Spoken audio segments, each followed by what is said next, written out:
Bismillahirrahmanirrahim.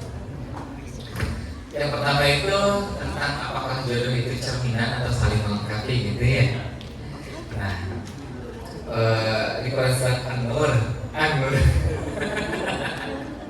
ayat 26 itu kan ya, itu Allah ngasih tahu kan, tentang cerminan seseorang gitu. Itu sering dijadikan dalil ya bang ya gitu. Jadi terjemahnya gitu kan, bahwa ya perempuan keji untuk laki-laki keji gitu ya maksudnya kan gitu. Mungkin ngambil dari situ. Jadi begitu pun sebaliknya, laki-laki keji untuk perempuan keji gitu ya. Nah, tapi di sini kita harus tahu nih, konteks ayat ini tuh sedang membicarakan apa. Nah, gitu. Kita lihat ayat sebelumnya. Oh, ternyata sedang membicarakan tentang perilaku orang-orang yang senang saling menggunjing, senang saling mereka bersekutu dalam keburukan. Ya, jadi dikasih tahu, oh ternyata emang orang yang suka menggunjing itu lakinya menggunjing juga gitu, gitu kan? Orang-orang yang dulu suka menggunjing Rasulullah itu ketahuan gitu ya, lakinya kayak gitu, kayak gitu kan, gitu kan? Nah, jadi di awal kita tahu, oh ayat ini arahnya ke situ. Gitu. Nah, tapi dalam perkara yang berbeda, dalam tafsiran yang kemudian membahas lebih spesifik tentang tadi jodoh itu, maka ayat ini sebenarnya lebih mengedepankan tentang nilai kepantasan, gitu ya, dari orang yang mau kita kejar sebagai jodoh, kayak gitu. Jadi maksudnya, oh kalau kayak gitu, ini saya mah saya kan senang gosip ya, apa nanti saya bakal dapat pasangan tukang gosip juga kayak gitu misalnya ya. Percuma tuh gitu ya misalnya kan. Gimana mau baik gitu, gimana mau bener. Bukan gitu konteksnya teman-teman. Tetapi ayat ini tuh kasih tahu kita agar kemudian kita memantaskan diri. Kalau kita pengen dapat yang solehah, maka kita harus soleh dulu gitu maksudnya. Itu ya. Jadi ayat ini tuh arahnya ke situ gitu. Dia ngasih tahu kita.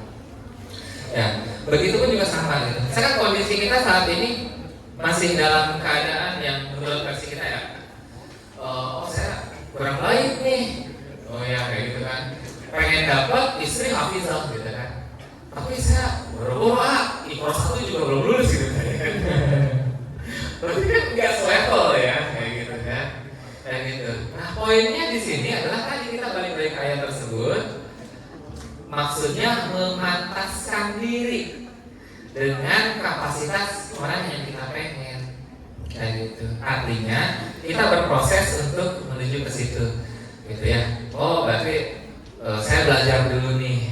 Terus kita memantaskan diri. Di mana kita akan menemukan seorang perempuan yang hafizah gitu misalnya ya, kayak gitu. Ya di tempat pengajian, di pesantren gitu ya kan, kayak gitu di tempat main kan ya, gitu kan. Di tempat-tempat maksiat atau apa gitu. Artinya memantaskan dirinya. Oh kita datang ke sini sedang memantaskan diri untuk nyari perempuan yang seperti itu. Jadi arahnya tuh ke situ, gitu ya. Jadi ayat ini ke situ maksudnya. Terus gimana ceritanya kalau ini dia baik, dapat pasangannya buruk, kayak gitu teman-teman. Apakah ayat ini menjadi berkebalikan dengan kondisi seperti itu? Ya tadi, karena sebenarnya di awal ayat itu tadi ya, di awal menegaskan tentang kondisi yang dihadapi oleh Rasulullah pada saat itu. Terus yang keduanya adalah di mana kita memantaskan diri untuk mendapatkan jodoh terbaik itu.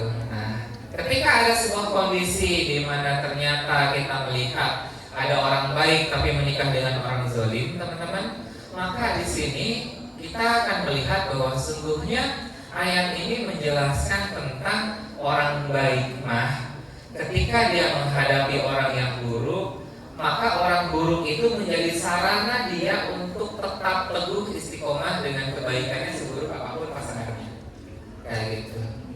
Itu ya. Seperti misalnya kan kadang-kadang kita suka beralasan, oh masa istrinya begitu, lakinya juga begitu, gitu. Atau malah sebaliknya. Ya kalau kayak gitu ceritanya, apa kabar Nabi Lut? Ya kan? Ya.